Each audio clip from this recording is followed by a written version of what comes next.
Assalomu alaykum.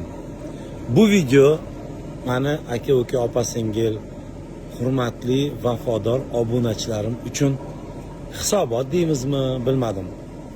Qisqasi bugun kecha qanaqadir ikkita tushunarsiz video tarqaldi. Alloh hammaga o'zi kifoya qilsin. Birdaniga maqsadga o'taman. Birinchi video futbolka haqida, o'sha aytaylik futbolkalarni fan klub olib kelgan-u, go'yoki men buni bepul berishni o'rniga $50 sotgan ekanman. Azizlar, birinchi navbatda aytib o'tay. Futbolka bormi, bilet bormi, samolyot, gostinitsa, fan klub tashkil ishlarida mana Amerikadagi birortasiga men zarracha aralashganim yo'q. Barchasiga javobgar mutasaddi vakillar bor Federatsiya futboldan. Lekin men bilaman, shu Asr Market original 77 sotdi va uni mendan iltimos qilganiga reklama qilib berdim. O'sha futbolkalar sotilyapti. $90 futbolkani $50 bo'lsa-bo'lsin xalqqa bo'lsin deb sotishni uni men reklama qilib berdim. Biletga eng muhimiga kelsak, go'yoki men 700 ta biletni fan klubnikini Abdurahmon Fazilov $1,500 sotibdi emish. Azizlar, 700 ta bilet $1000 bo'lsa bu $700,000 bo'ladi. Yo-mayo, shuncha pulni qayerga qo'yaman? Mayli.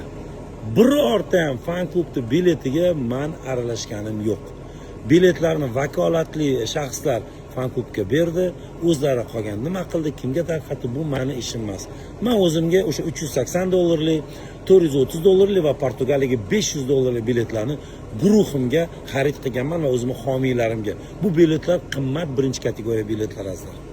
Shu gap kim nima desa desin, mana ayniqsa shu Farhodjon, siz bilan biz kelishdik, aytdikki Atalantadan Nyu-Jersiyga kelaman, aytgan joyingizda siz bilan uchrashamiz.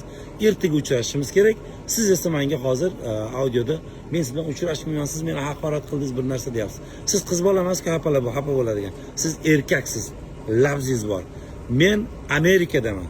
20-iyungacha Edil Shoh do'stim, Farhodjon do'stim, nimaki gapingiz bo'lsa, internetda bir narsa qilib, g'iybat qilib, tuhmat qilishdan oldin keling uchrashaylik. Fakt bilan, dalil bilan yuzimga qo'yib bering. 3-shaxs orqali sotdi, 4-shaxs nima qanaqa bo'lsa ham yuzimga qo'yib bering. Mana mashinam men shu yerda Filadelfiyadaman, o'zim ham shu yerdaman.